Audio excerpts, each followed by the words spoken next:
ये दरार पूरी मकान के बगल से खेत में इतनी गहरी।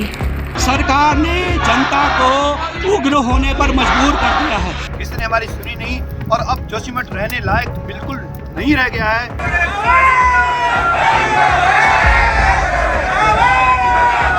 हिमालय में निर्माण की प्रक्रिया में अतिरिक्त संवेदनशीलता बरतनी चाहिए, जो अनफॉर्चुनेटली कहीं दिखती नहीं है। उत्तराखंड के जोशीमठ से आ रहे ये वीडियो प्राकृतिक आपदा के ना होकर मैन मेड डिजास्टर के हैं।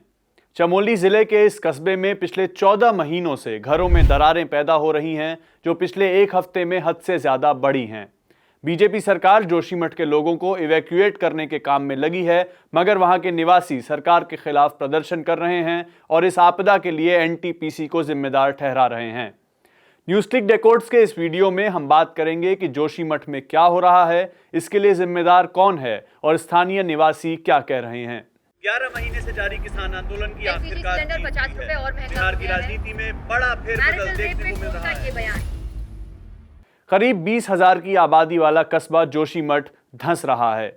फरवरी 2021 में चमोली में आई बाढ़ के बाद से ही जोशीमठ के घरों में, बिल्डिंगों में दरारें आनी शुरू हो गई थी। अब ये दरारें तेजी से चौड़ी हो रही हैं।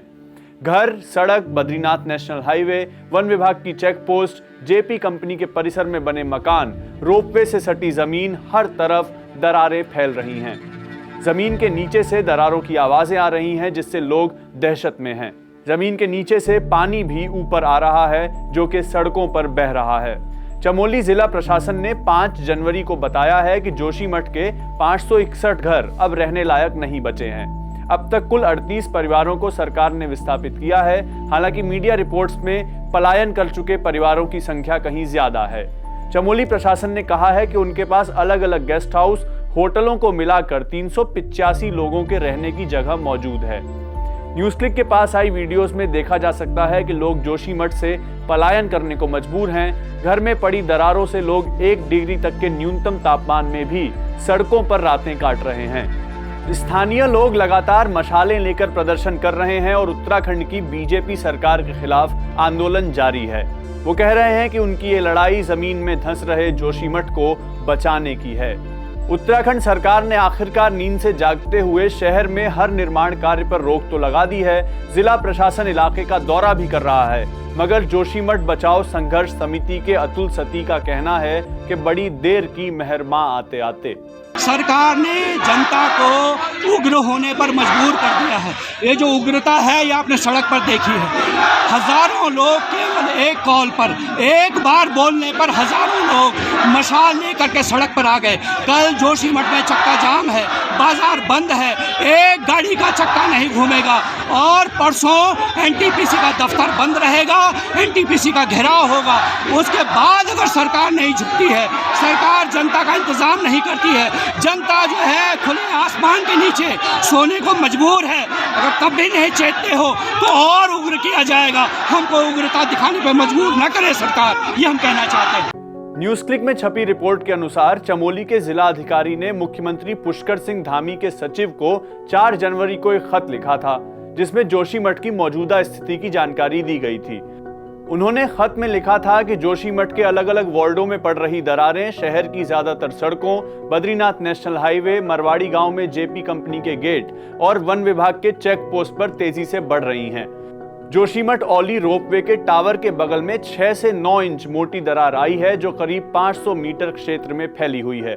यहां से सीधे नीचे अलकनंदा नदी के तट तक बने हुए सभी घरों में दरार पैदा हो गई है। मरवाड़ी गांव में जेपी हाइड्रो पावर परिसर के भवनों में भी ये दरारें फैल गई हैं और बड़ी मात्रा में मटमैला पानी वहां से निकल रहा है।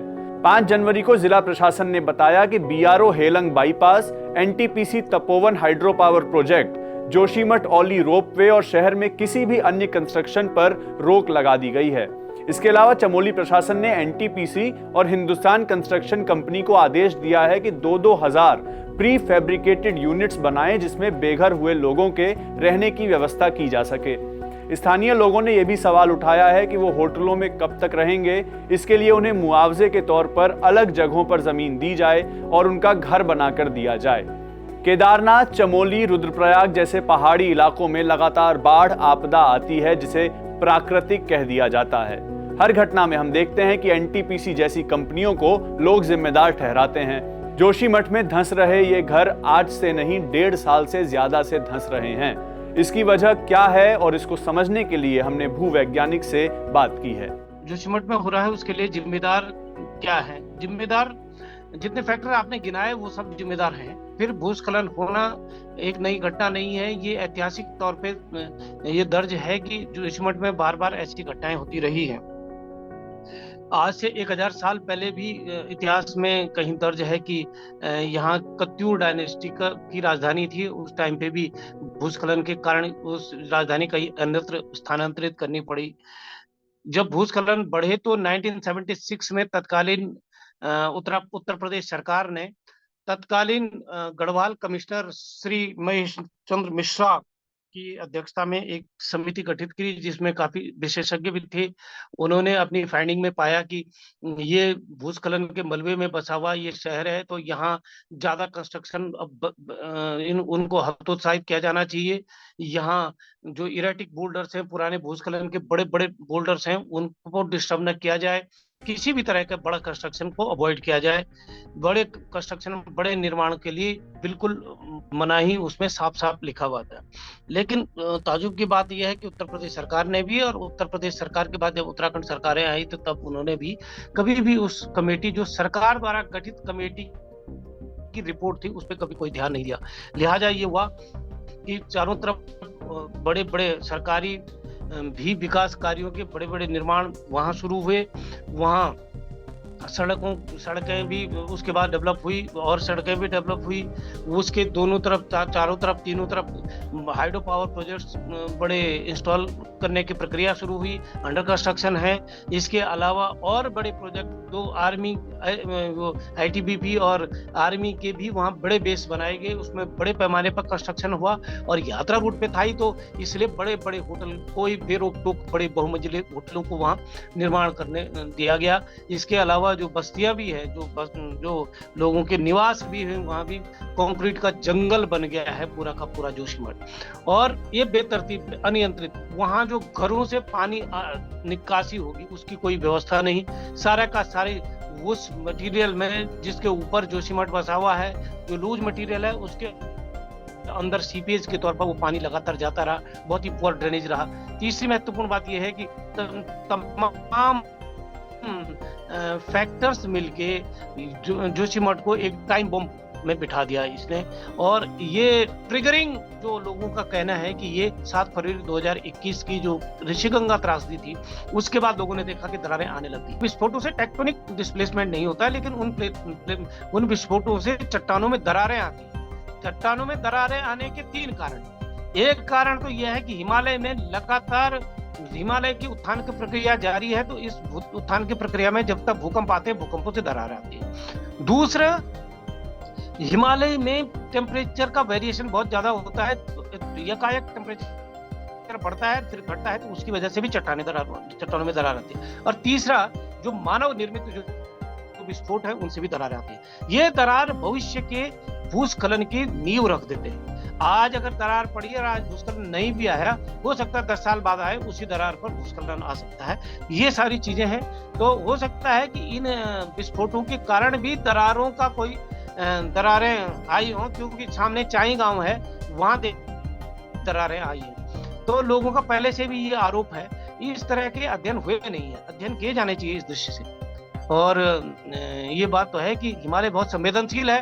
हिमालय में निर्माण की प्रक्रिया में अतिरिक्त संवेदनशीलता बरतनी चाहिए, जो अनफॉर्चुनेटली कहीं दिखती नहीं है। और ये इसमें किसी एक को दोषी ठहराना मैं नहीं समझता कि बहुत ज्यादा अक्लमंदी का काम है। ये पूरा सिस्टम की अनदेखी है, पूरी लोगों की व्याप्त प्रवृत्तियों की अनदेखी है। तो इसके लिए एजुकेट होना पड़ेगा, समझना पड़ेगा कि हिमालय बिल्कुल बहुत ही भंगुर पहाड़ है। हिमालय में निर्माण की प्रक्रिया इतनी सरल नहीं है जितना अन्य जगहों कर सकते हैं आप। हमने देखा है कि ऐतिहासिक शहर जोशीमठ धंसने के कगार पर है। पहाड़ी राज्यों को टूरिस्ट स्पॉट बनाकर उनका भरपूर इस्तेमाल करना और किसी आपदा के आने पर वहां के लोगों की आवाज ना सुनना जैसे सरकारों का पैटर्न बन गया है।